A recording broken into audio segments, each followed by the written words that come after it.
একবার তৈরি করে দেখুন, বাচ্চাদের ভীষণই প্রিয় হবে এই ক্যান্ডি। ওয়াটারমেলন ক্যান্ডি অর্থাৎ তরমুজের খোসার ক্যান্ডি। তরমুজ তো আমরা সকলেই খেতে পছন্দ করি, কিন্তু তরমুজের ফেলে দেওয়া অংশ অর্থাৎ ওই সাদা অংশ দিয়ে যে ক্যান্ডি, তরকারি এছাড়াও চাটনি আরও অনেক কিছু তৈরি করা হয়, এটা প্রায় অনেকেই জানেন না।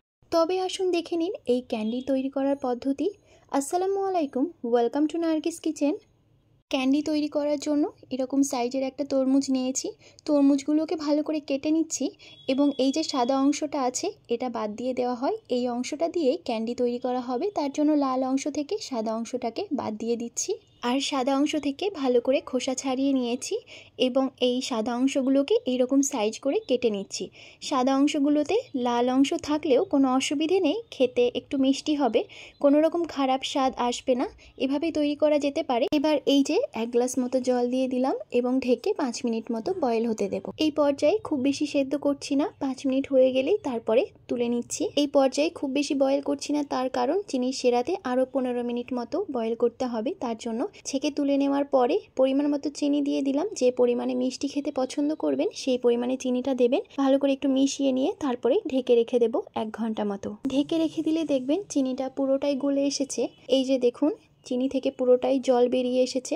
আর এই যে খুব বেশি বয়েল করিনি, এখনও অনেকটাই শক্ত রয়েছে, এখনও বয়েল করতে হবে। তার জন্য আবারও একই পাত্রে নিয়ে নিচ্ছি বয়েল করার জন্য এবং ভালো করে 15 থেকে 20 মিনিট মতো জাল করে নেব। ফ্লেম অবশ্যই লো টু মিডিয়াম রাখবেন এবং দিয়ে দিচ্ছি সামান্য পরিমাণে এলাচ গুঁড়ো আর খুব সামান্য পরিমাণে জাফরান। কালারটা একটু সুন্দর আসবে এতে। এই যে দেখুন, চিনির শিরাটা অনেকটা পরিমাণে গাঢ় হয়ে এসেছে। কিভাবে বুঝবেন হয়ে গেছে?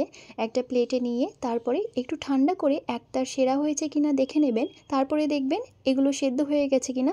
এগুলো যদি সেদ্ধ হয়ে যায় তাহলে পুরোটাই তৈরি হয়ে গেছে। এই যে এরকম পর্যায়ে আমি গ্যাসের ফ্লেম অফ করে দেব এবং নামিয়ে নেব। ক্যান্ডিগুলো তো বয়েল হয়ে গেছে এবং খুব সুন্দরভাবে তৈরি হয়ে গেছে, তবে এইভাবে নামিয়ে নিয়ে 1 দিন মতো রেখে দিতে হবে, তবে চিনির সেরাটা পুরোটাই টেনে নেবে এবং ক্যান্ডিগুলো খুব সুন্দরভাবে তৈরি হয়ে যাবে এবং মিষ্টিটা ঢুকে যাবে ভেতরে। খুব সুন্দরভাবে তরমুজের এই ক্যান্ডিগুলো তৈরি হয়ে গেছে। এই যে চিনি সেরাটা রয়েছে এটা আপনারা ছেঁকেও নিতে পারেন এবং ছেঁকে নিলে তবে ক্যান্ডিগুলোকে রোদে 1 থেকে 2 ঘন্টা শুকিয়ে নেবেন।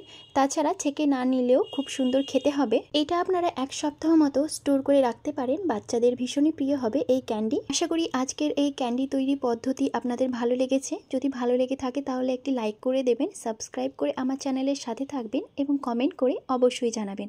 আমি আবারও চলে আসবো নতুন কোনো রেসিপি নিয়ে। ততক্ষণ পর্যন্ত সকলে ভালো থাকবেন, সুস্থ থাকবেন। আল্লাহ হাফেজ।